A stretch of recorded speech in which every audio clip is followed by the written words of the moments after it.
in this moment, verse 15, he's admitting that he was not thinking straight. He recognizes here that he had a broken perspective.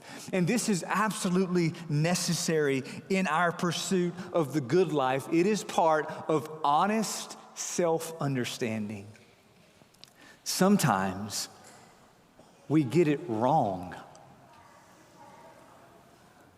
Sometimes the way we frame reality is skewed. And get this.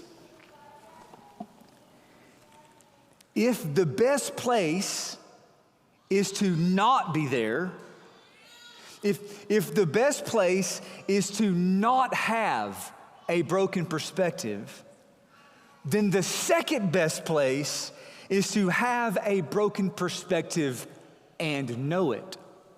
The worst place is to have a broken perspective and be oblivious to it. Tracking with that?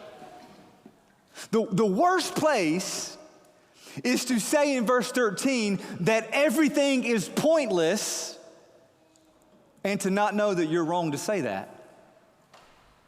So see, in verse 15 is where the psalmist comes to the second best place. And here's the thing. When it comes to our growth in self-understanding, which is very important, when it comes to our learning more about how we're shaped to see reality and how we engage relationships, the more we get honest with ourselves, we cannot be afraid of second best place.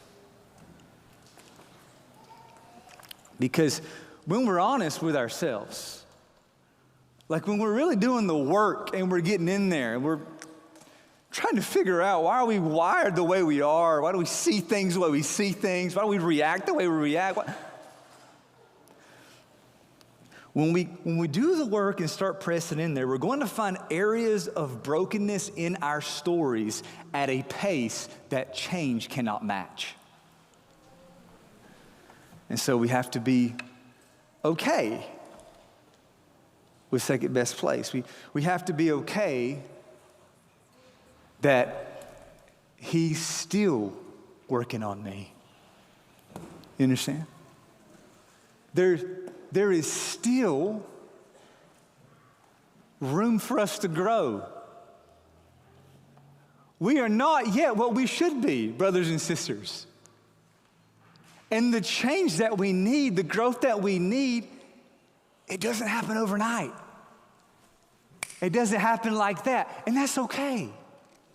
We have to be okay with second best place. There are times when our perspective is broken, and in pursuit of the good life, the first thing we have to do is to recognize that broken perspective. Come to that second best place.